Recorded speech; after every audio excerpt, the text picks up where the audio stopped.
All right, well, welcome to tonight's meeting, our second creative competition of the year. So we invite you to sit back and enjoy. Before we get going, we've got some announcements. First of all, one of the things we would ask you to do, we have a very low bandwidth out here with our network. And it seems like when we get a crowd of people in here, all of them have cell phones, our signal gets kind of degraded. So we would ask, if you don't mind, if you could just turn off the network setting on your phone, and that will help preserve our bandwidth. Otherwise, we may be in the middle of it and kind of crash. So with that in mind, please do that if you can. That would be very helpful. Before we get started with the competition, I do have some announcements. Let me back up to the beginning one. All right. First one is this is the last competition for the 2021 year, not the club year, because our club year goes until May. There will be 6 competitions and 2 photojournalism nights, starting in January. So there are more competitions coming. As of right now, those are print competitions, although there is some discussion that we might convert them to projections. So just kind of keep an eye on the calendar for information on that. We do have next Friday, the day after Thanksgiving, we are not going to have a meeting in the club room. We are going to do an encore presentation of a presentation that was done on October 22nd with Janet McCoska on rock and roll legends. That was a members-only event, and we did have a crowd of people in here, but we also did record the event. Janet asked that it not be put out on YouTube, so we are making it available to members only. So we will be sending out a link to that presentation probably Tuesday or Wednesday of next week. Again, the clubhouse is not going to be open, but you should be able to click into that and watch her presentation. And we wish you all a happy Thanksgiving. Some upcoming presentations. On December 3rd, we have Jennifer King, who is a designer by trade, and she will be talking about image design and image design principles, so things that can help you improve your photography. On December 10th, we have Max Waugh, who is a wildlife photographer, and he'll be talking about nature and wildlife. These will be Zoom presentations, and they are members-only Zoom presentations. The link will be sent again to the members a few days before each of those presentations. Also, though, we will be showing them in the clubhouse, so if you want to come here and join in the Zoom presentation here, that'd be fantastic. We enjoy having people in here, getting a chance to talk to one another and so on. So, but if the weather's bad or you just don't feel like driving, you can Zoom in from home as well. December 17th, we're not going to have a meeting here. We will be meeting downtown to take pictures of the downtown Christmas lights. Again, the clubhouse itself won't be open. And you can get some more details about that particular event on the calendar. Okay, where we'll meet and what time and everything else. That'll be on the calendar. Obviously, we're not going to be here Christmas Eve or New Year's Eve. Again, we want to wish you Merry Christmas and Happy Holidays, but we will not be here. One other final announcement is that registration for winter classes is now open. The winter session begins in January, so we will be offering Fundamentals of Good Photography, and that'll be on Wednesday nights starting January 5th and running through March 23rd. Photoshop editing will be on Saturdays, and that will be starting January 8th and running through March 12th. And then intermediate Photoshop will be held on Monday nights starting January 17th and running through March 7th. We are not offering Lightroom in the winter session, but we will be offering it in the spring. Okay? So again, if you need more information on those or to register on those, go to the club website and go to the school tab along the left-hand side of the home page, and that'll take you to where that information is. And so, again, we invite you to watch this and most Friday evening meetings at your convenience on our YouTube channel. And you can go to, there's a link on the CPS website homepage, or you can go to YouTube and search for Cleve Photographic. And we invite you to subscribe to the channel, and you'll be notified whenever a new video is posted. Again, we don't offer all of our meetings. When we have an outside speaker, they typically don't want us to put it out on YouTube. That's one of the ways they make their money, and they don't want to be giving that away for free. So we limit that to members only, so we don't put it out on YouTube. All right. Again, welcome. This is our second creative competition for the 2021-2022 year. Our three judges for tonight are Mark Nowak, John Rivera-Resto, and Bill Naiman. Now, they're currently in the back judging the photos that you submitted. So while they're doing their judging, we do have a presenter for tonight. Before I get into that, I guess I should go over the judging criteria for those that are not familiar with it. Each judge will score an image on a scale of 5 to 9, and then the final score for the image will be the total of all three judges' scores. And the images are judged on 3 criteria: impact, composition, and technique. One other thing that I forgot to do, and that is, do we have any visitors here tonight? Anybody that's here for the first time? No? Okay. All right. So again, we do have a presentation tonight. Our own Richard Ader will be talking about storing and backing up your photos. And that, I'll turn it over to Richard. Yeah, this is fine. Thanks, Mike.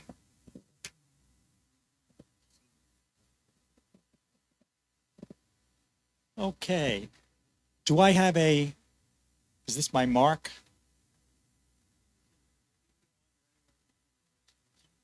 General area. Okay, fine. Hi, I'm Richard Ader, and yes, and we'll bring up the PowerPoint now.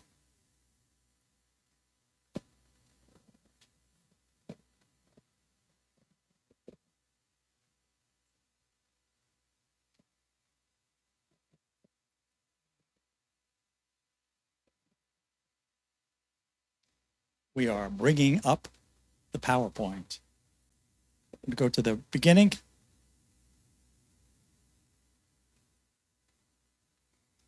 Okay, tonight we're going to talk about backup.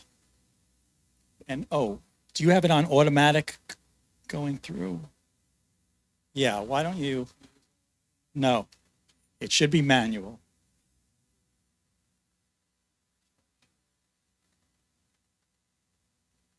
On some way so that I could advance these.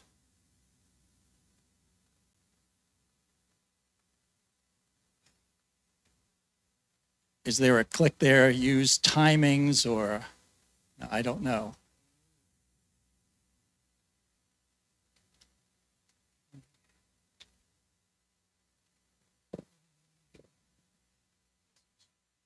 That's,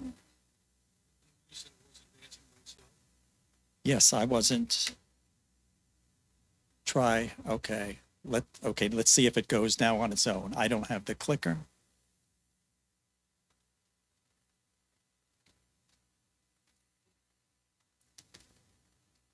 Finally, backup. And the title and the question, backup. Why backup? I find in talking with people, about half backup and half don't. And now it's not advancing. See if you could advance it.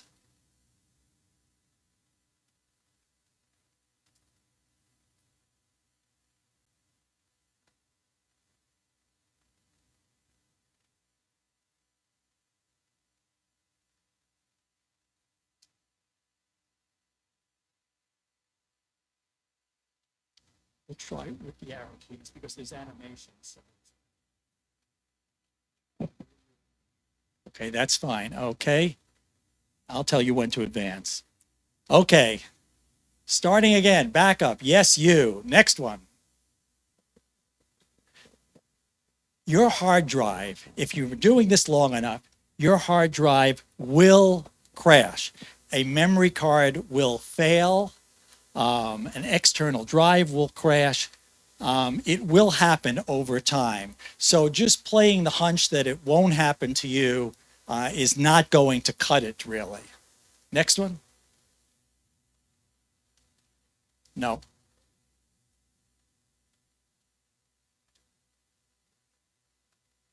Yep. Rule of twos. Next. I look at it as this. Your data should always exist in two separate and physically independent places. If you think of it like that, it makes a strategy a little easier because there are multiple ways to back up. But if you think of it just in terms of at the end of the day, if you have your data in two spots that are independent of each other, that's really good enough. And now we're going to take a short break for philosophy. And this is important too. I deal with a lot of people that say, back up, you don't really need it. Nothing's ever happened to me. And they don't, and that's fine. At the other end, I deal with people who spend thousands of dollars on backup after backup, and they have drives in safe deposit box and under the bed and this and at work and things like that too, is you have to have some medium in the middle. A quick story too is, and some of you have heard this before, John F. Kennedy, the official photographer him that had all the negatives of John F. Kennedy, the little negatives of John at the funeral, everything. Those were so valuable, and he stored them in a safe deposit box in the bank, and they were Building 5, which was next to the North Tower, the World Trade Center. When that came down, those negatives were gone for good. Now that backup system is probably the best you could see. These are in a safe deposit box in the most secure bank in the most secure place, and they're gone. The only ones that survived were 5 negatives that were out for printing to a museum and that were sitting on a desk somewhere. And that's it really. But the basis for this story is that you can have the most secure backup in the world and still lose everything. So in some way, you've got to find this simple, happy medium. The understanding this isn't our work, this is our hobby. So the rule of twos, two separate places, that's fine. That's going to do it. So, backup. Two places independently. One could be computer plus external drive. That's probably the most simple. It's important, though, if you have that, to understand that if you're working on your stuff on a computer and you have a hard drive there, that hard drive, most of them are not backing up as you go along.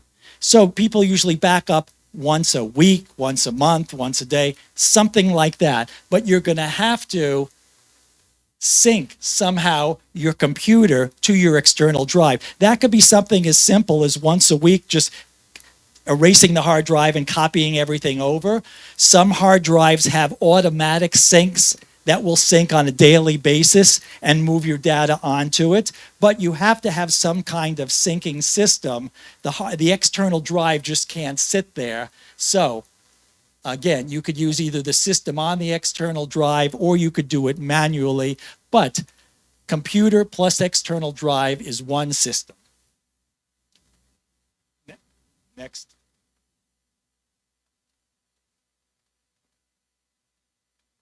Okay.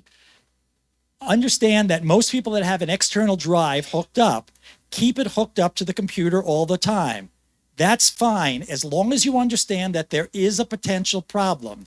If you get a virus on your computer and your computer is hooked up to your external drive, they can both go. If you get a power surge and it hits your computer, it could go through to your external drive, and that could be. Again, you have the convenience if it's already hooked up of having it there, but just to understand that. Another way is to have the external drive just sitting there, and basically when you want to use it, just take the cable and plug it in and unplug it. That's one thing too. So under the system of computer plus external drive, that's something else to consider.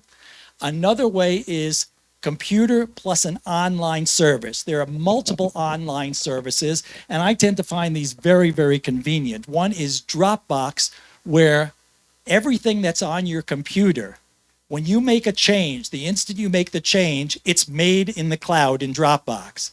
So it's an instantaneous backup, so you don't have to do anything, and your things are stored on your computer plus in the cloud. Next. It is constantly backing up your data, so you don't have to worry about syncing. Next. It has also the advantage of being off-site as well. So that gives you the physical separation. Oh, back again. And you also have the ability to access your data remotely then. So either one of these, computer plus external drive or computer plus online service, are both perfectly acceptable ways of fulfilling that rule of twos. Other methods, and I bring up the RAID systems because people will tell you, oh, I have a RAID system. RAID stands for kind of redundant array of independent or inexpensive disks. This is a system, if you look into it, it's not really made for backup and not really recommended.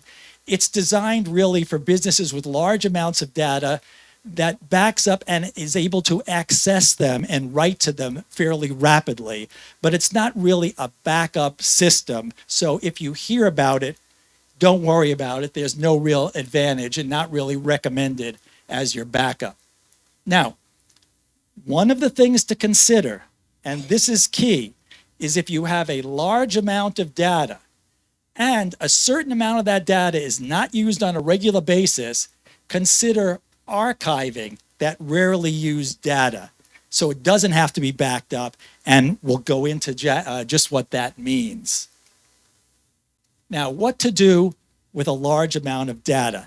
And a lot of people think, well, I just don't have that much. I'm never going to exceed my computer's hard drive. With cameras now getting higher and higher megapixel rates, a single RAW file could be 75 to 100 megabytes. That's per file. And then if you work on it, make a Photoshop file with layers or whatnot, one image could wind up taking a tremendous amount of storage. And that's to say nothing of video, which nowadays with 4K video is huge, takes up a huge amount of space too. So you could actually exceed, much more than you think. Now, most computer hard drives are not larger than 2 terabytes. And if you remember, there are 2 types of hard drives. The SSDs, or the solid state drives, which are less prone to fail, but they usually do not hold much in terms of storage. So most of us are using the rotating drives, which on a computer that you buy just in the store from Dell and whatnot, most of those will not exceed 2 terabytes. And most online backing services will not back up over 3 terabytes of data unless you get an expensive business plan. So if you use Dropbox or any of these others, you're limited to about 3 terabytes. Now, external drives are not that expensive, and consumer drives go up to 10, even more terabytes. And they're a very good way to go. Again, memory is very cheap nowadays. Next. Let me try here.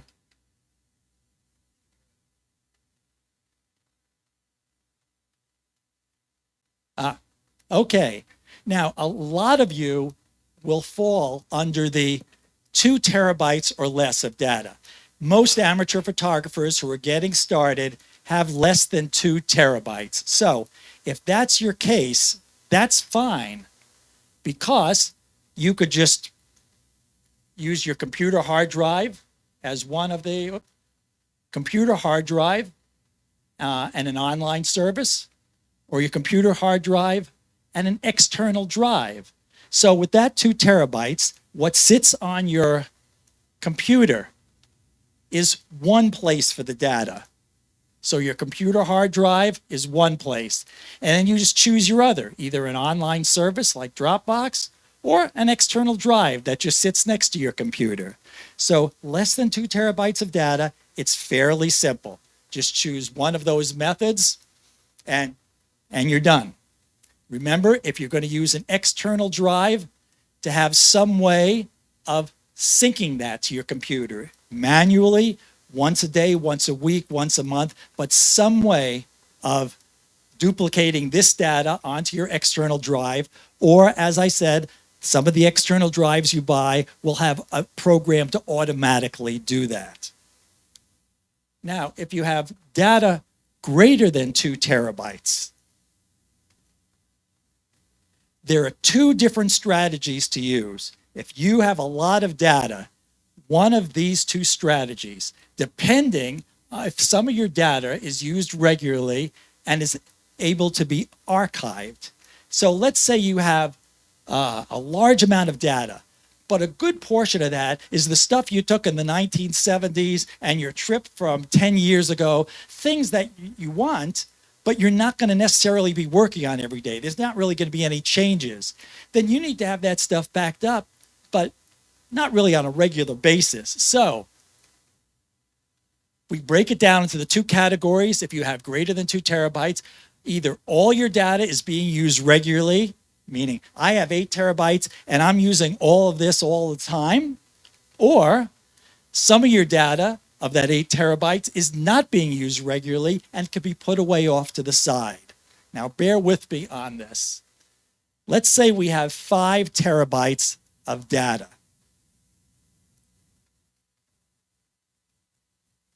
One way of doing this is if you say, I'm using that 5 terabytes of data, there's stuff on there I just work on all the time.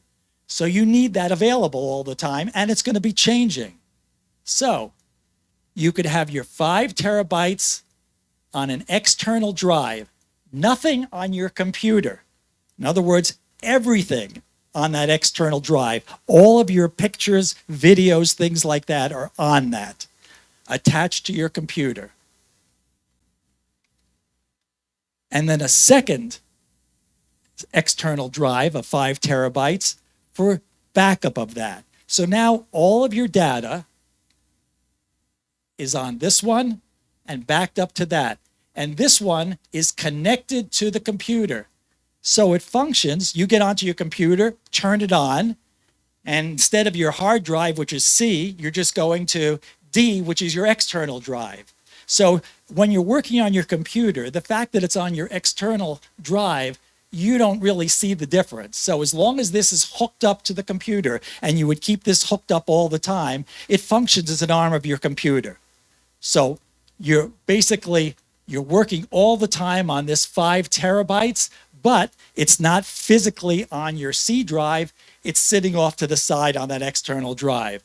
And how it's backed up is just a second external drive, which again, through software, or you do it manually, you every once in a while back up and just store it in another room. That's it. So if you have a large amount of data and you're working on it all the time, and you're working on it all the time, just keep it off to the side, hooked up to your computer, and a second one as backup. Now, let's take the situation that a lot of people would fall into. This is the more common of the 2.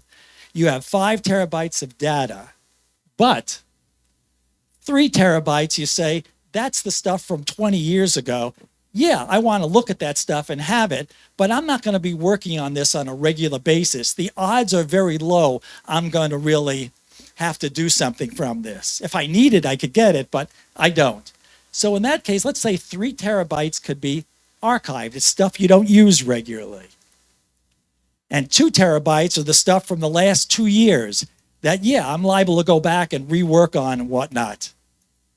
Now, in this case, you have the 2 terabytes that you're going to work on most of the time. We'll do the old standard way. That'll be on your computer. And then you use either an online backup service or another external drive, however you did that to begin with.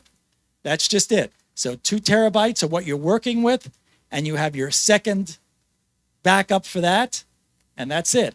Now, these 3 terabytes here that you don't really use or used rarely, those you put on an external drive and then back it up to a second external drive, and those could be stored away.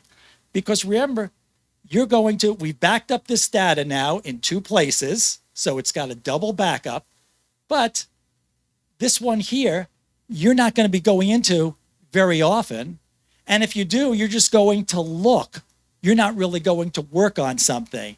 And if you say, that file from 30 years ago or 20 years ago, I have a new program and I want to work on those pictures, fine. Just take that and bring that up to the current one, work on it on your computer, and it's fine. It's off the archive thing. So if you figure out that you have a good amount of data that you're not working on a regular basis and you want to look at, you could basically take that out of the system here.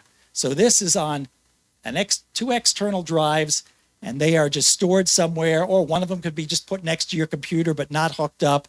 But basically, you're not having to back up this amount at all. And the reason you don't have to back it up is because you're not really working on anything in here. This is all archived stuff. So that takes your 5 terabytes and now breaks it into something that you could just put off to the side and not really have to worry about backing up. And the stuff that you're working on, which is getting backed up that way. So you've got to kind of think of what you have, what works best for you, find something simple. And that's the key. It's got to be simple and not cumbersome. But with any of these methods, what you come out with is your pictures, and they're backed up in a second place.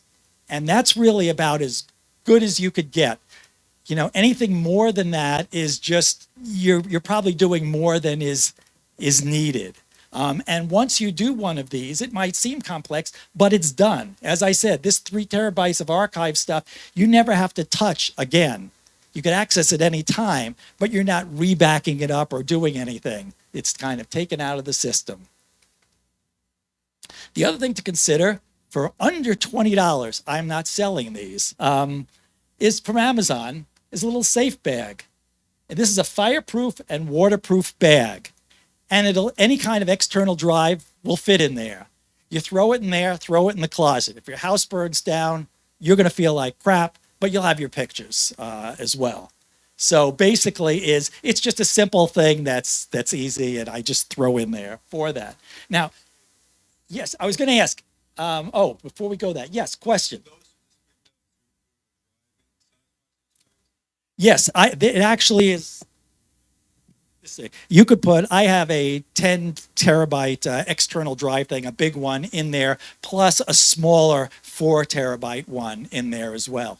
So it's a large bag, and it's got a Velcro seal and zipper. But again, it's a little, for $20, you've gone that far, just throw it in. Again, it just depends how far you want to go down this road. But I do emphasize simple systems rather than highly complex ones, because if it's too complex, you're not going to do it. If you're not going to do it, it doesn't help. So find something simple. Now, I have 2 quick things I'm going to say on memory cards, but any questions before on the backup or the external drives or anything like that? Yeah.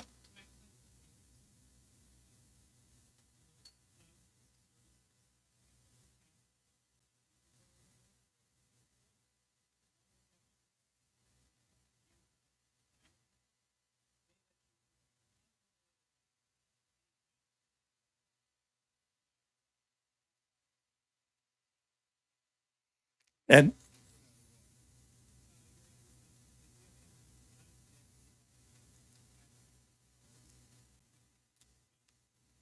The question, right, and I'm going to repeat it for the audience at home. The question or comment was that if you have Amazon Prime, to look into that because there is a storage system on there, the free storage system that may be unlimited. You're right, certain ones like Google and whatnot or Microsoft Cloud give you some free storage, but that's not really of value because the free storage is usually something so low that we're not talking terabytes here as well. But yes, look around because if you find systems like that, check always with them to make sure that they're not downsizing or whatnot your images when they store them as well. You want them stored as originals.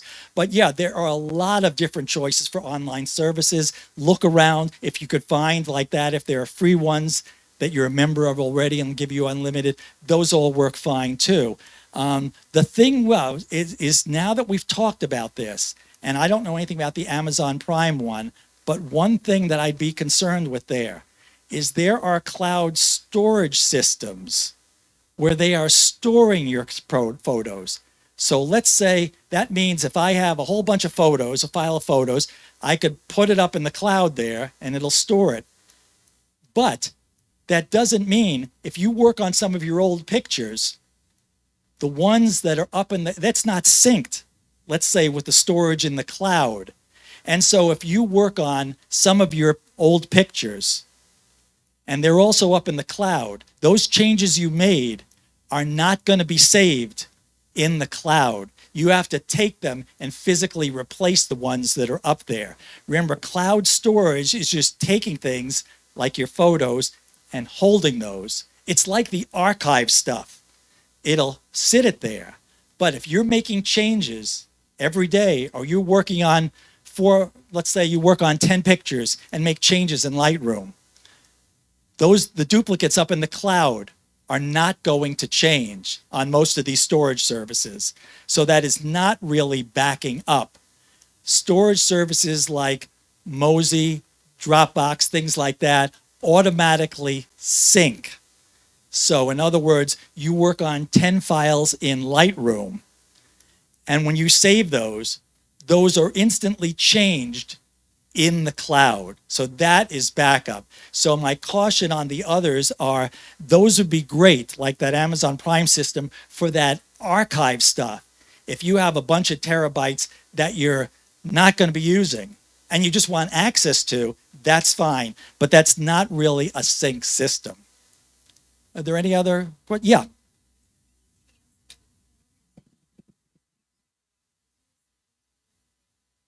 The question was, is there any possibility like an organization like Dropbox will go out of business and lose your data? Yes.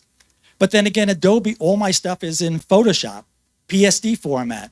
Adobe go out of business and I can't use any of those too. You know, these are all good questions, but that gets down to the inevitable thing of you could only be so, the odds are if Dropbox was going to go out, you could get your photos back. In fact, if it does, you still have the photos on your computer. Now you just hook them up to an external drive. So all of these are possibilities, but they're extremely remote. And since they're backups, then it doesn't matter. You still have your originals and you just back them up a different way. There was another question here? Yeah, Dennis.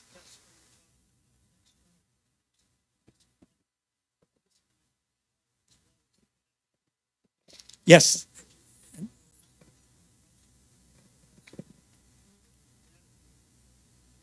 Yes, Dennis makes a good point. I had talked about the power surges. If you leave your external drive hooked up to the computer, these external drives also have a power source and they are plugged in the back too. And as Dennis points out, if you should really unplug in the back of your external drive that little power cable as well as unplug it from a computer. That way, if there's a power surge, it's totally protected. Good point, Dennis. Yes.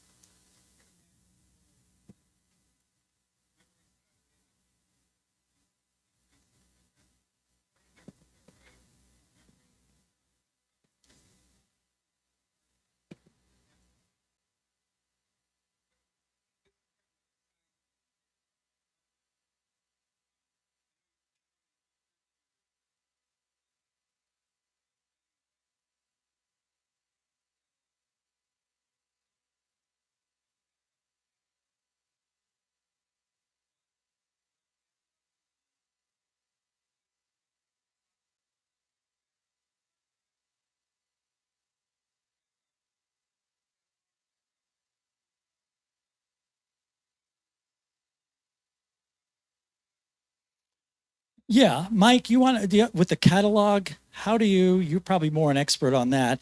The question was, if you're using just not keeping your pictures on the computer, keeping them on the external drive as well, and backing up with another external drive, is where should you put the catalog with Lightroom?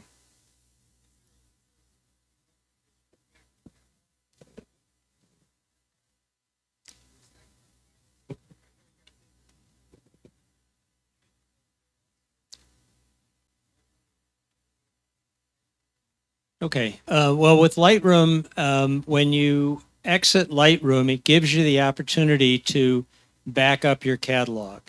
And you can set the frequency that you do that. You can do it every time you exit Lightroom. You can do it once a week. You can do it once a month. You could do it never if you want, which we don't recommend. So,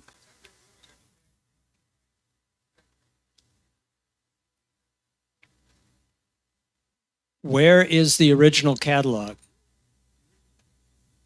It's on your computer and you're backing it up to the computer? No, you don't want to do that. Well, then you need to get one because yes, because otherwise, if your computer goes and your original catalog and your backup are on that computer, it's like you didn't have it at all.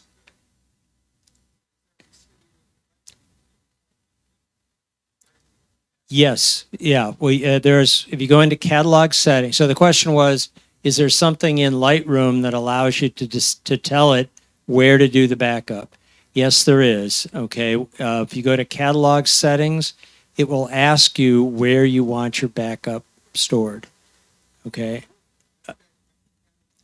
that's backing up the catalog only. All right. If you're doing the pictures, you need to back those up on your own. All right.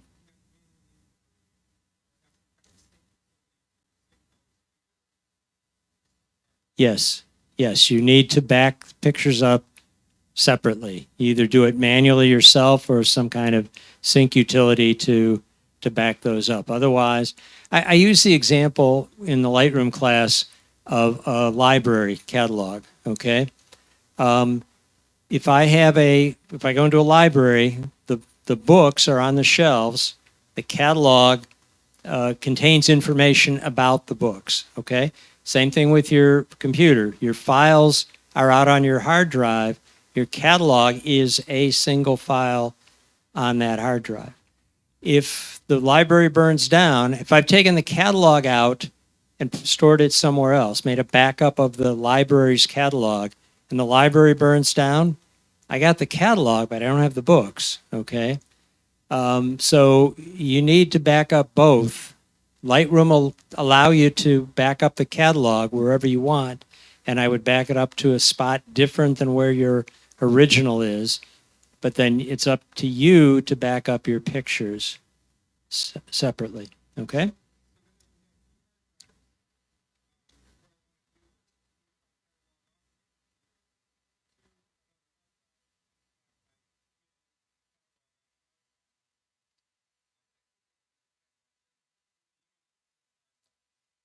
Yeah, I'll tell you what I do. I've got a laptop. I have my images on an external hard drive, and I have my catalog on my internal hard drive. When I back up the catalog, I back it up to where the images are on that external drive. So I've got the catalog in two spots, the original on my internal hard drive and the backup on my external hard drive. And then I back that up, probably not as often as I should, but I do back that up from time to time. Does that make sense?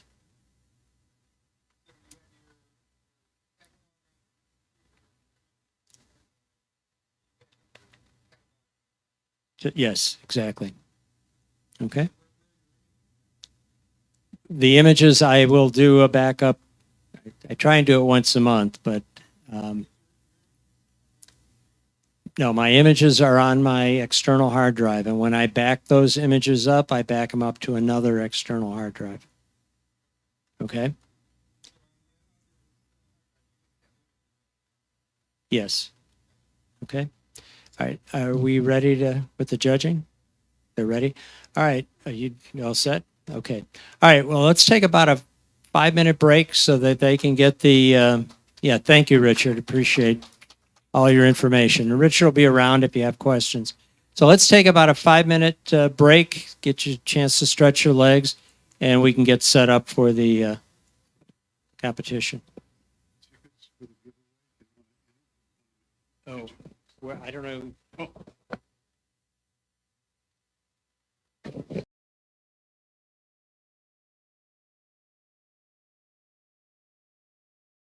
Uh, if I could have your attention for just 1 second, actually several, but anyway, there is a camera back on the table, a Mickey Mouse camera from the 1970s. John Rivera-Resto, one of our judges, brought it to the clubhouse and gave us to us like the meeting before we closed down for COVID. I have held on to it ever since. There are blank tickets back there if you want to write your name on that and put that in the tub. At the end of the critiques, we're going to draw and give away this Mickey Mouse camera. I'm not sure of the working condition, but if nothing else, it would make an interesting conversation piece on your shelf. So during this 5-minute break, if you want to go and put your name on a ticket, please do so. Thank you.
All right, we're going to get started here. So if you take your seat.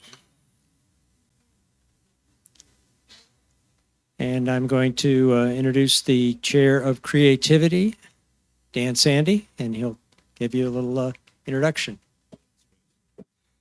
Welcome, everybody, to what I think is the second creative competition of the season, I think. That's terrible. I should know, seeing that I'm the competition chair. Beautiful images this evening.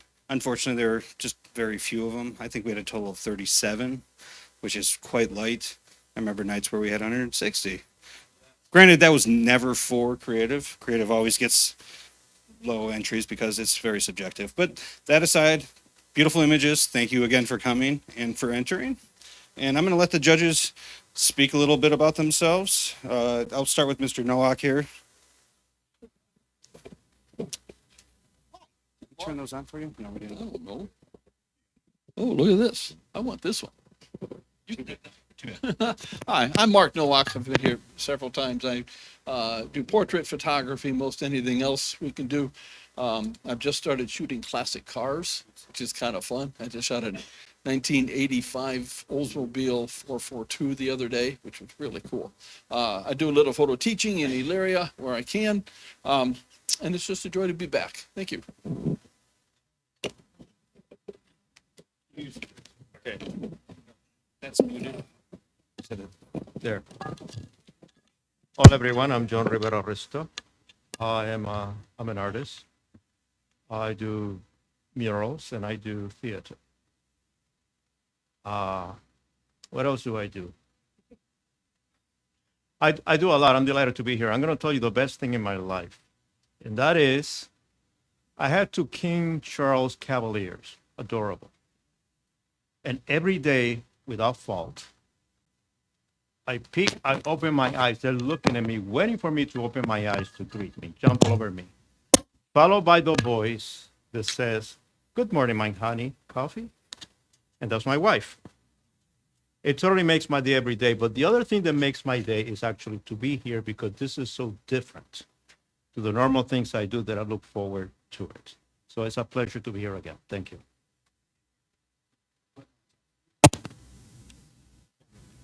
Hi, my name is Bill Naiman.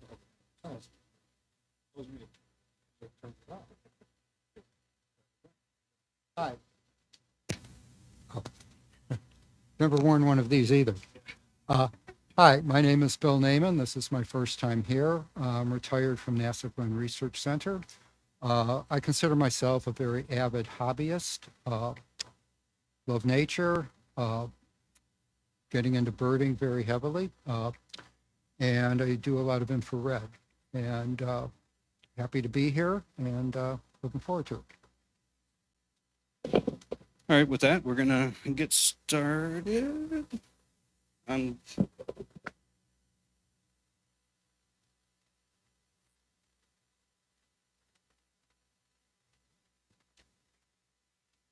Get the lights in back. Okay. Turn that on when we're talking, turn it off.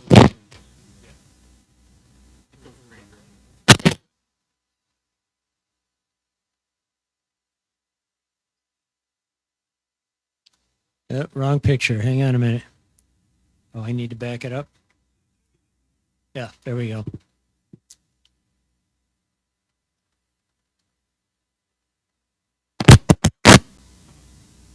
This is an interesting concept. I had to kind of figure out what was going on other than the Pentagon. Pentagon's five-sided. Pentagon. There we go. Yeah, let's switch microphones. That one's got a little bit of a short. We've got to fix. Hello. Okay. It's a pentagon and it's got mirrors in it. You got the reflections in it. I'm not sure what it was doing where it was at. I couldn't tell if it was on a bridge or a sidewalk or something like that. But the concept was kind of cool with all the different reflections.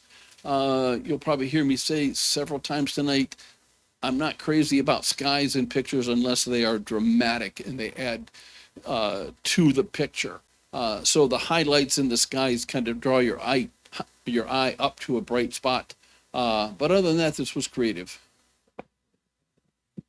Okay, this image is called Reflections of Love by Fran Moreno, 20 points.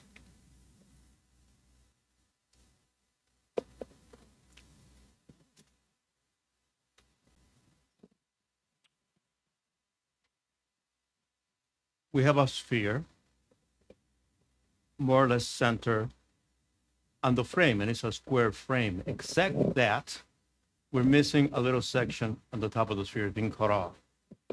Okay, and there's a lovely landscape in it that is encapsulated, and it's got a spherical motion to it. I love the landscape section and the effects that happen there. But when you have something like a circle, and it's within a very strict context, which is that square, and you crop it at that point, if there's asymmetry, it has interest, but I feel at this point, I want to see the full circle, okay? Because I feel the cropping takes a little bit from the overall symmetry, because nothing can be more symmetrical than a circle, okay? So easy thing, but that was the one thing that I have a problem with it, because in this particular instance, I would rather see the full circle. The image is called Lost Lens Ball by Fran Moreno, 21 points.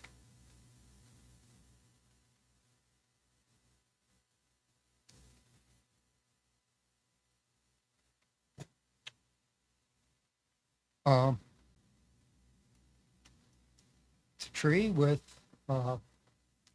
different colored skies. I looked around at the picture for a little while, trying to really decide what was the maker wanting me to see and to concentrate on. And my eyes just kept going from quadrant to quadrant, looking at the tree just with the different color skies. So I would like to have had a more focus, not necessarily sharp focus, but more eye-catching focus, to bring my eyes to some central point of the photograph. Okay, the image is called Color Replacement Therapy by Eric Wethington, 20 points.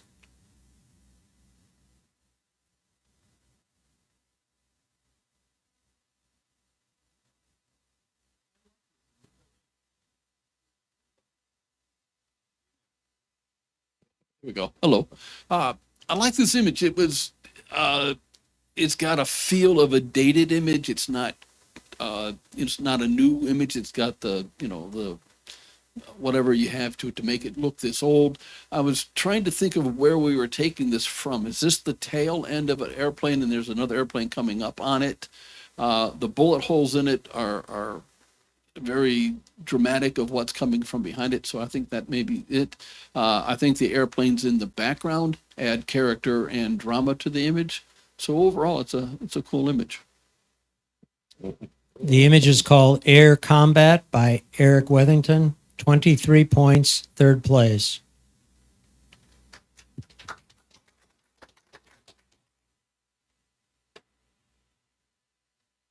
First thing you look when you look at a photograph is first impression.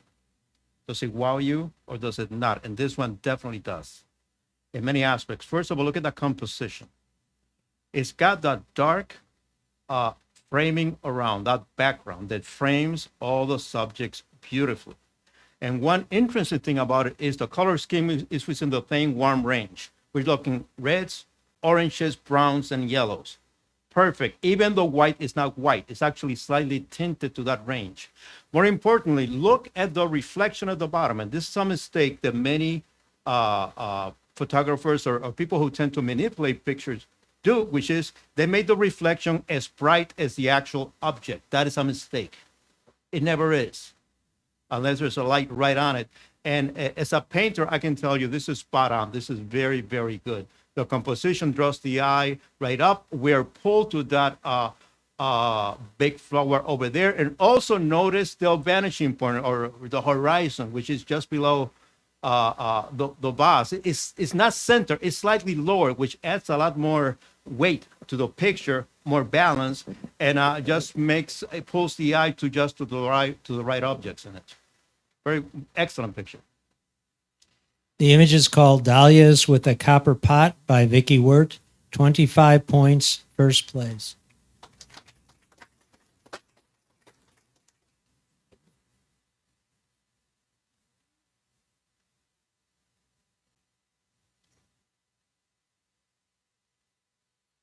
I like this image a lot. To me, it almost looks like the two flowers are embracing each other. I don't know if that was the intent, but I got that from the picture. I like the black background and the wispiness or the steam, not sure what that is, but I think it adds a good effect. And the only minor thing that I could see potentially changing is the little bit of green stem at the base, because I don't know where that goes to. And it just looks like it vanishes. It's like a knit, but I really, really like this one. Nice job. The image is called Takes Two to Tango by Vicky Wirt. 23 points, third place.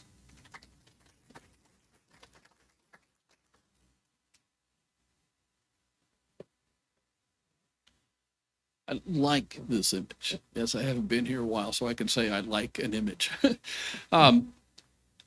The processor, I'm not sure how they got all that stuff out of focus, but you've got a tower there that is tack sharp, and that's what draws your eye into the picture. Everything else around it is moving out of focus. It's got some life to it. Life is moving on, but in that tower, it is just a rock solid. Maybe that's a monument or a landscape piece that everybody knows in the city, and that's why it's this way. It's a tad overexposed for my taste, but other than that, I think this is a cool image. The image is called Bell Tower by Dennis Wirt. 20 points.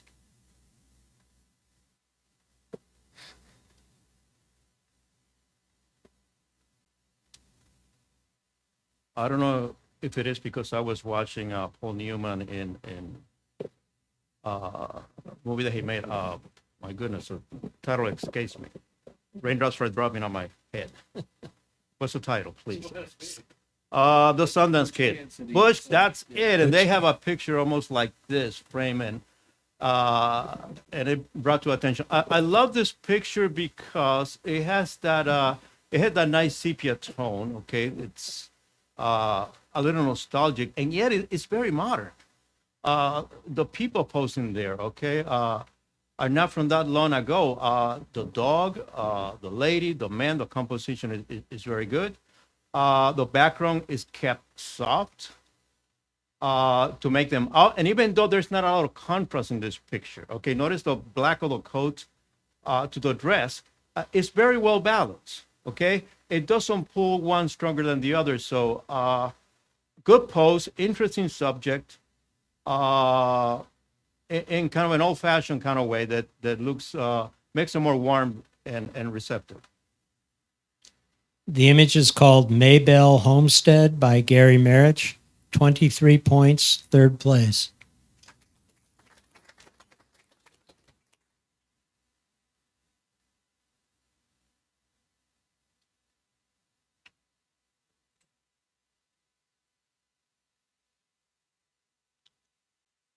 I had a little trouble with this one. My eyes were drawn to the elephant, to the floral or whatever it is on the right, the incomplete, partially cropped off blue area, the semicircular or the circular area in the front. I would like to have seen a little more of the background above the elephant. I think that might have brought the elephant to the front a little bit more and make it stand out. And also a little bit more foot room on the bottom so that part of the composition would not have been cropped off. The image is called Memphis Ganesh by Gary Marich. 21 points.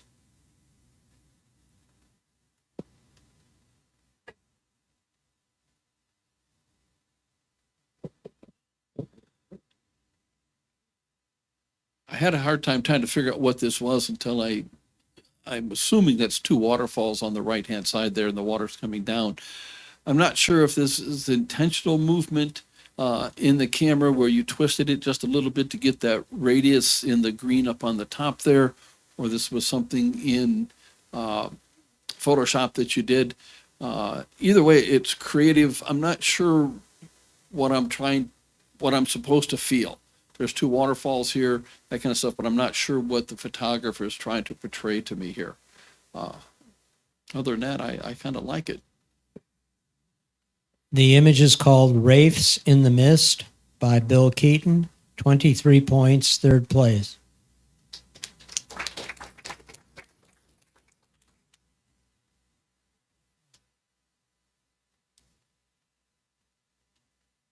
This image is almost like a traditional painting. One of the things you look in a picture, interest, which I think this brings out, is that sense of mystery. Okay, you have that shadow receding over there, and you have some color. My conflict is this, that the less light you have, the less color there should be.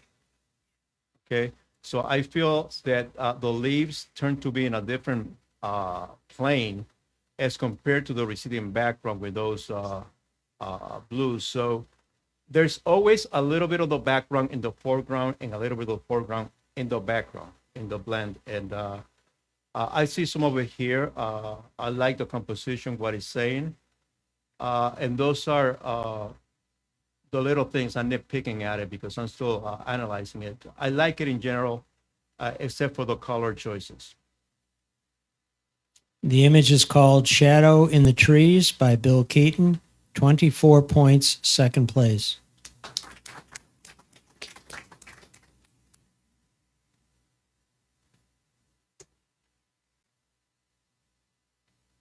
I was drawn to the colors. I like the blend.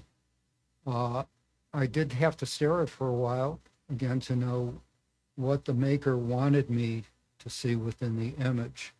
The trees are not, it's not so much that they're not well defined, but they don't stand out for me. It all just kind of blends together. I do like the colors. I like the little reflection in the front, although I agree that the reflected part should be equivalent about a stop or two, a little darker to help differentiate it, the water from actual grass area. And the darker area in the lower left seems to be a little dark compared to the reflection over to the right. The image is called Intentional Blur by Bob Kowaleski, 21 points.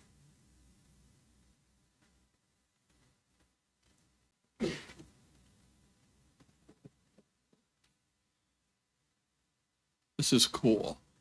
I love the lighting, the curve of the stairs. It goes up. The window is apparently open because you've got curtains coming down. I'm assuming that's a curtain and not a ghost. Some of the little things on the edges, the starlight in the upper right-hand corner, if that was over, so you can actually see what it was rather than being cut off by the mat, that would have helped. The little bit of carpeting in the corners are just, they could have been cloned out, or, they're just little things that draw your eyes away from this staircase that goes up into somewhere. And then you've got the one that I'm assuming goes downstairs there. So it's very well composed, very well exposed, just a couple little things on it.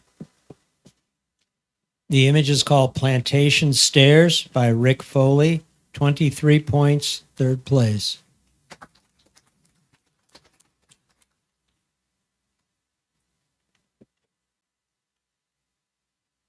This is a very simple image. We have a subject and a background. Everything within the same color range, and the leaves are, those look like grains of wheat. Or maybe I'm wrong. But I like the way the background was slightly, I wouldn't say fade away. There's texture in the background. Okay, there's variations in tone in the background, so it pushes forward and backwards. My only critique in here is that you see the bottom leaves, they are too faded away. They're a compositional element, okay?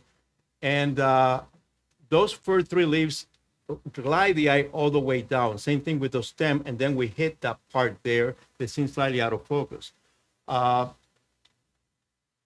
And it blends right into the background, which is either there's a plant farther away or this is part of this. So my brain has a little conflict deciding, okay? This is the part in which I say, you know, I need a little more clarification. That should be either a sharper leaf or maybe we should just crop it a little off there. The image is called Blowing in the Wind by Debbie Liske, 21 points.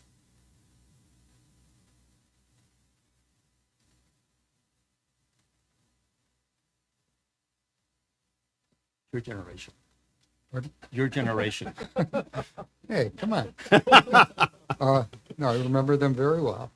I like this. Maybe it's generational. My eye's drawn right to the center and the message, which is, you know, the words printed, and the radio effect into John Lennon, I think works on this particular image.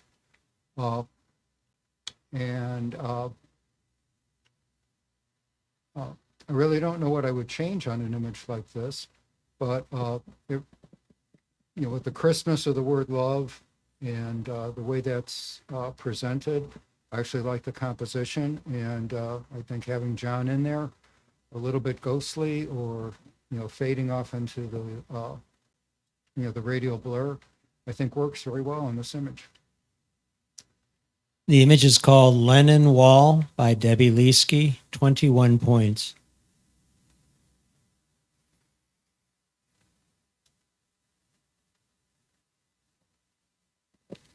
Incredibly colorful. I think this is a peacock feather, but it was treated with care. Your eye just keeps going around and around and around, and it doesn't stop anywhere. It comes into the center. The textures are there. It fades off to the right a little bit. It's well composed, colorful, great image. The image is called Vortex by Marge Brady, 22 points. Hi, Marge. Nice see you tonight.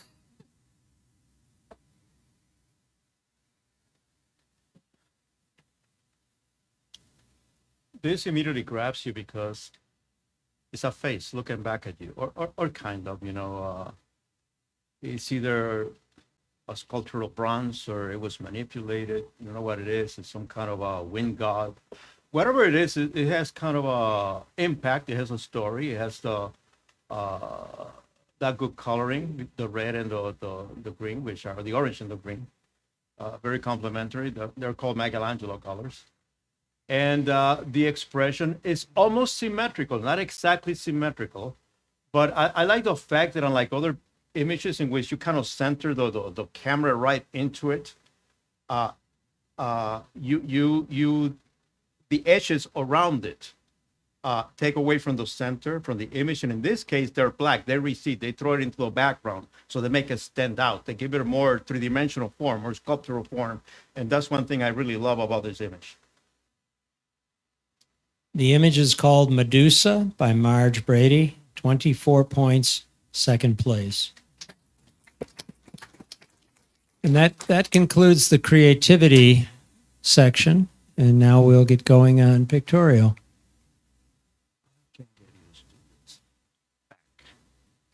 Throw me off. And that's not the first one. There it is. I'll make sure I would just mention how uncomfortable it's me, in my culture, to be back to people is very disrespectful. Okay, so it's throwing my game off, so I'm trying to get used to it. Well, we have you on camera, John, so we can see you face to face. Oh, now I know. Okay. I like this image a lot. I think the lady is well presented. She's centered, but I think it works in this image. Sunflowers, an extra touch. I like the way it fades into the background. The only thing I would like to have seen is have her have a bit more room for her right toe so that it would not be right at the edge of the stroke that's going around the white line near the bottom. Just give her a couple more inches of room to be entirely in the picture. The image is called Tinkerbell by Fran Moreno, 22 points.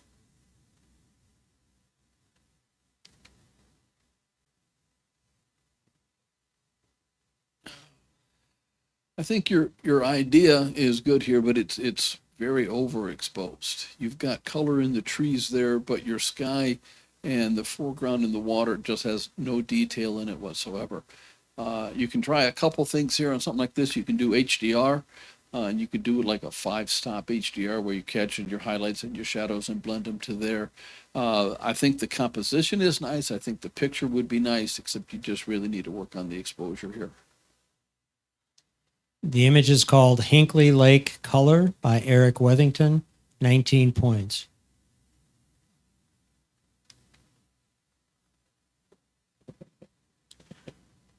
This is a stunning, stunning piece of composition, also a gorgeous photograph. Composition is everything. It could be an abstract where somebody just puke on a canvas, or it could just be a Michelangelo. They both need composition to make it good. Okay?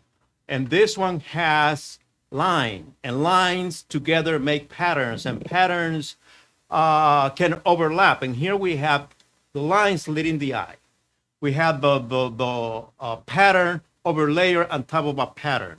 You have the greens receding in tone all the way to the softest blue over there. So we have that depth to it, okay? And all those lines that leave, but at the same time, it creates certain little units. Look at that hacienda or ranch or that thing on the top. Notice how the light is just centering on it, okay? But then at the same time, notice how at the lower half where we got all those ridges, linears coming out, overlapping like a wave, how the color intensifies a lot. It picks a little bit of the light and creates that separation, and they're all working individually. I think this is a fantastic picture. I would love to know what place is that, because I would love to visit it.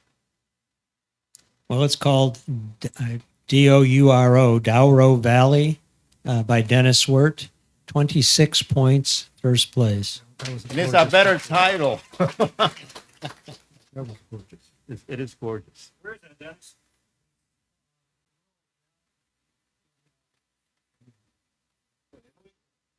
It's in Portugal. Oh, so those are olive groves or vineyards. Okay, great. Okay, I'm assuming this is a composite, with a Milky Way background and then a different picture for the foreground. May have been camera in one place, but definitely with the different exposures. I liked it a lot. It's a little painterly, but it's got a well-defined subject, and I like the Milky Way background, even though the traditional part of the Milky Way you see is obscured by the church, but I think it works well here. It's very, very pleasant, and my eyes just look around, taking in the stars and the church in the front. I assume that's a church, and the structure. So I liked it.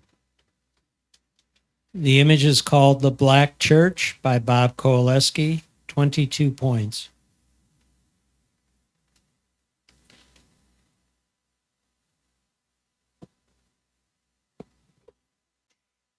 Babcock State Park. It's a really cool image. We were talking about this earlier tonight. The subject is incredible. If you've never photographed it, it's a cool place to go and photograph. But it's not original. This position, this composition of this is not original. Anytime you see this, you're going to see this particular point of view. And so we were saying, if you're going to shoot this, find something incredibly original to shoot it. And it's hard to do because I've been there and I've ended up right here shooting this same shot on the rock, and it's got tripod holes in it, so you can put your tripod up and shoot this here. It's a good shot. It's composed well. It's exposed well. I think I would have done something with the tree up in the left-hand corner because you've got sky there, and your eye is drawn right to that white spot up there. It's a good shot. It's just not original. That's not bad. It's just not original. The image is called The Mill at Babcock by Bill Keaton. 23 points, honorable mention. Sorry, Bill.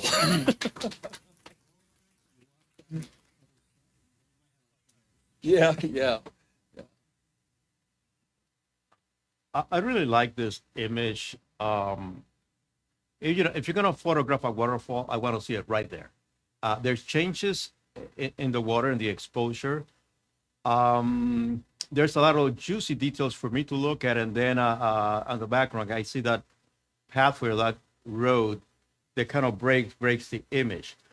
If I was going to improve this, I want to see a little more of the waterfall. I could just crop at the sides to lift it up instead of spreading it up too panoramically, and that will create more momentum for the fall.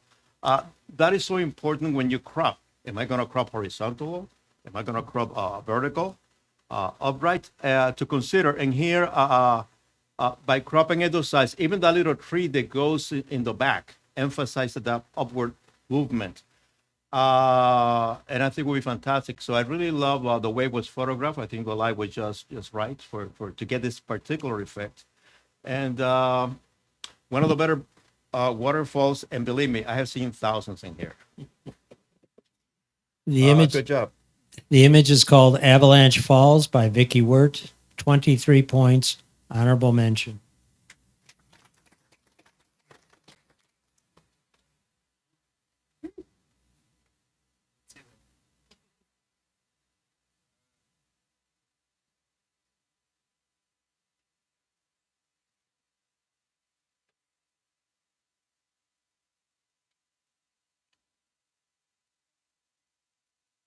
I think it's nicely done. Like the sky, like the reflection. Similar to what Marcus said, we do see these images, from Cleveland through the railroad bridges quite frequently. And it's very pleasing, though. I think the tones are very, very nice. One thing I might want to do, if it was mine, would be in the right-hand section, about quarter of the way up from the right, or from the bottom, there is a bright light that I don't think is adding anything to the picture, and I think I would clone that out. It's very pleasant. The image is called Cuyahoga River Bridge by Rick Mills. 25 points, second place.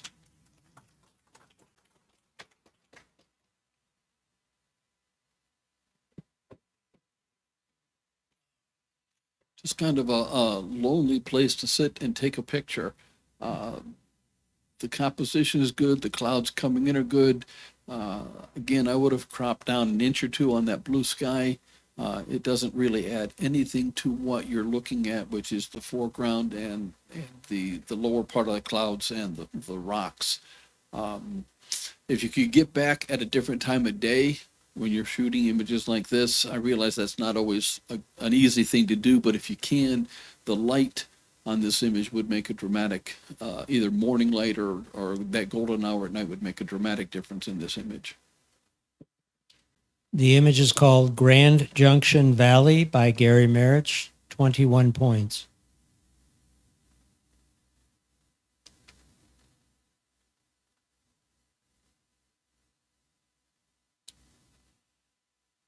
This is a stunning view, cityscape. It's got those nice warm tones. It's got that asymmetrical look in the river transposed with that bridge coming across. So you got different points of view. I love this picture in general. There's just one thing that I would do that I think will give me a little more compositional balance. Notice that the sky on the back is very center. Okay, you got some puffy clouds over there. It's very center, but the rest of the image is a little more asymmetrical. Okay, And notice all the way at the bottom left, you got all those lights. To me, that takes a little away from the focus of the picture. So what I would do, and this is just me because it's a very lovely picture, I would just crop all the way to where that light is. And if you do that, if you were to put your hand there and just look at the picture, notice how it totally changes. It makes the sky interesting and asymmetrical, and it actually adds more power to the rest of the composition just by taking that off. The image is called Luis Bridge by Dennis Wirt. 23 points, honorable mention.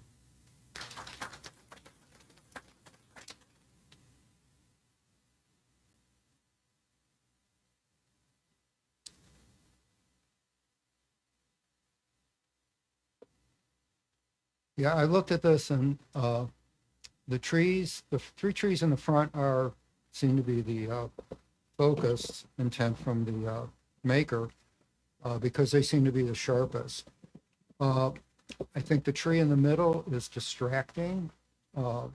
It doesn't really frame the scene, doesn't help the framing of the scene behind it. I'm wondering if this is one of those pictures where moving to the right or the left would have changed the composition considerably. And I think there's one of those rules that, sometimes threes work well, but I think the way these three trees are placed in the front, does keep me from appreciating the rest of the scene. The image is called Station Road Swamp by Rick Mills. 20 points.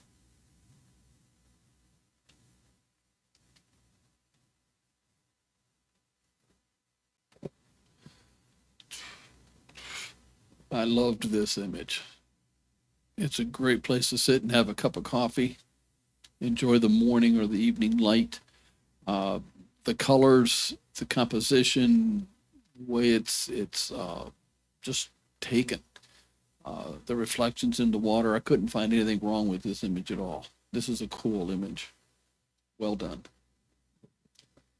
The image is called Sunrise Walker by Bob Kowaleski. 25 points, second place.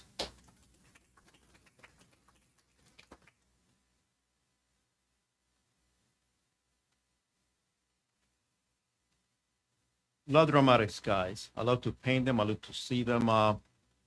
It reminds me of home, where this is what we see every evening in Puerto Rico. Then we had the plane there. And all of a sudden I said, oh my God, there's a plane in that gorgeous sky because it's so dramatic. So one thing, I had a problem with it, okay? I love the picture, but I got a problem with it. And it's, if you cover the part where the sky is and look at the picture, but, just follow that image, what you see, the plane below that skyline. But then if you cover the bottom part and look at it, you have a completely different picture. So, because the bottom line looks so,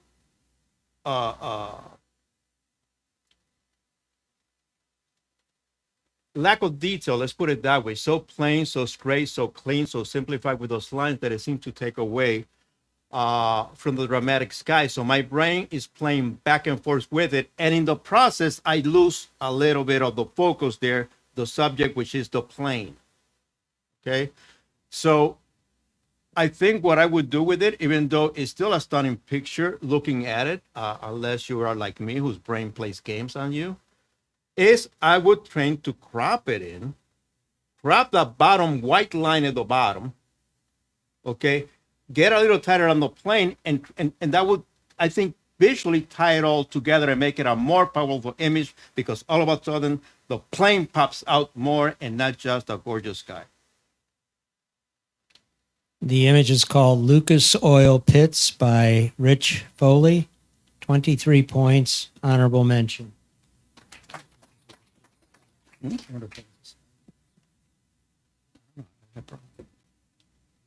Oh, love the cat, like the composition. The eyes might be a little bit overexposed for me. I think they're a little too white. I know it's a black and white, but I think they're a little too bright. And I think a little more contrast and shading in the eyes would have helped. Not a lot, just a little bit. And also maybe a little more toning around the cat's chest, because it looks like, can't really tell for sure, but if her stripe or his stripe goes around the shoulder towards the center and then comes in from the other center. But the main thing for me would be is a little less brightness in the eyes, but I do like the composition, definitely. The image is called Store Kitty by Debbie Liske. 23 points, honorable mention.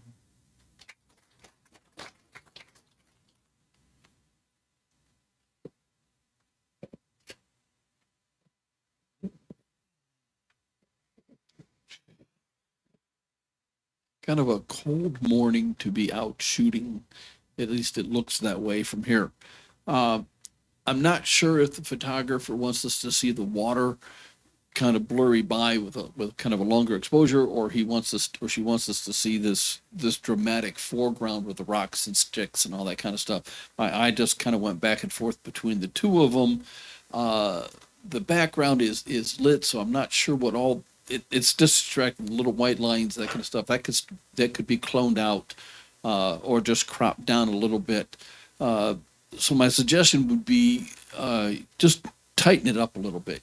Get rid of maybe a couple inches off the left and off the bottom, bring it up, and then, get more of your water, maybe turn to the right a little bit, because you did take an exposure that makes that water have some flow to it, has some action to it. And that's where I would have gone with that.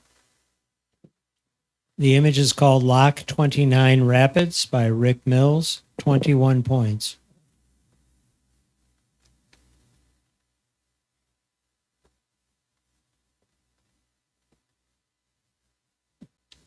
I love this guy. He's got a lot of personality. He's got good color.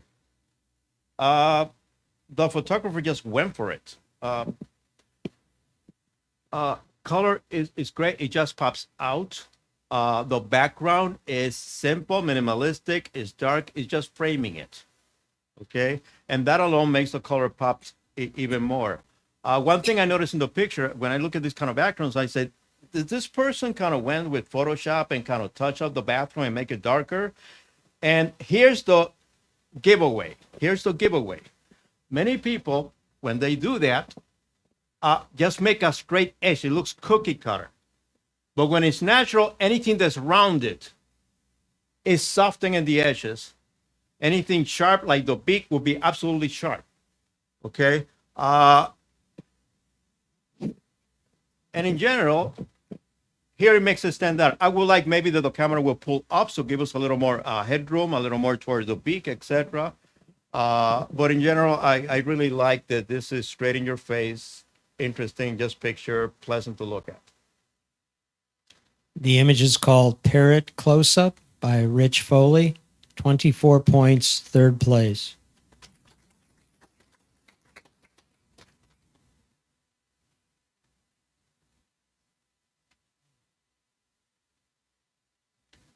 I think it's an interesting rear view of a flower.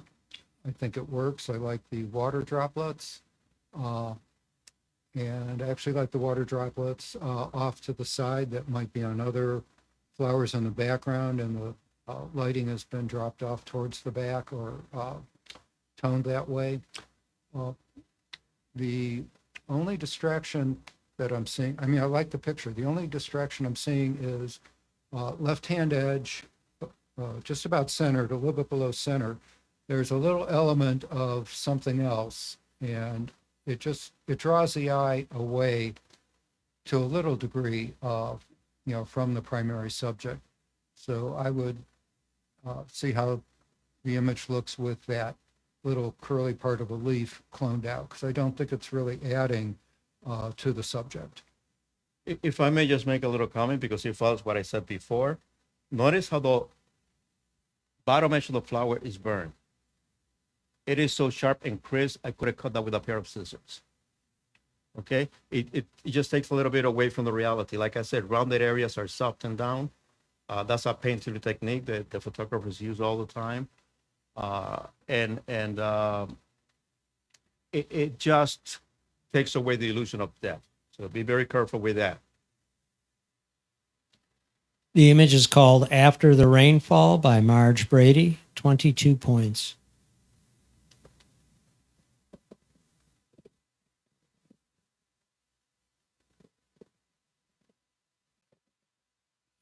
We took a real close look at this. It is tack sharp, Burtis. Oh, go ahead, Bill. I just No, started, no, no, Joe. Oh, now you got us all don't know. confused. Okay. We took a close look at this. It is tack sharp. I had to look twice. The feathers are tack sharp on it. The everything on the bird is tack sharp. He's playing in the water. He's got a little splash to it. He's definitely looking at something there. I wish there was a different tone or a different exposure between the bird and the water. You can't always get that. It's an interesting shot. I wish there was something more to it, something that he was looking at, or something that was giving him a little more room if he was on the left to move into the right. Something else just in the image. The image is called Crane on Water by Dave Saborik, 20 points.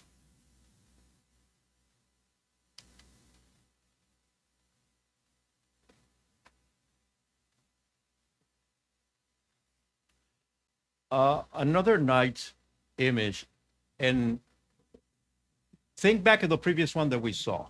It's basically another shot of this one. But notice the difference here. Below the bridge, the other one had a big bridge, etc. And the interesting part was below when all this was happening. Here we have kind of a closer look, and that makes it interesting because the metal framework that what would you call it? The elevated part of the bridge is just a silhouette that's framing what's at the bottom. Okay, it's going away from the frame. Okay, it doesn't become that important. It's just a framing element. It's dark enough to add interest, to add line, to add to the composition. But then those four lights, if those four little lights on the bridge on the top were not there, the picture would not be the same. It's amazing how when you look at a picture, if you don't think much about it, it is those little elements that totally balance the composition because it pulls the eye right to that point. And from that point, I can see the progression of the very fine detail. If you want to look closer into the image, the lights reflect on the bottom, makes it interesting, but they still are isolated enough to pull the eye, center this composition right smack on it, and give us a very lovely image. The image is called Flats at Night by Dave Saborik, 21 points.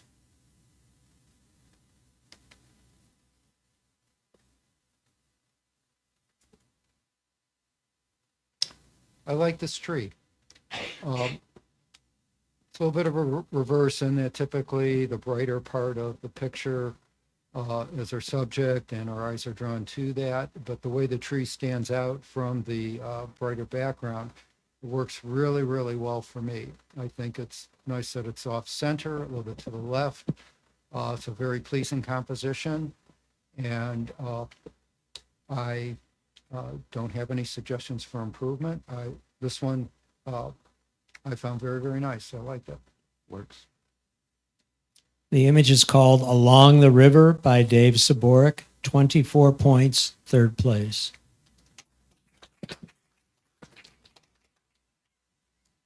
And that concludes tonight's competition. We want to thank all of you that entered. Dan, did you have?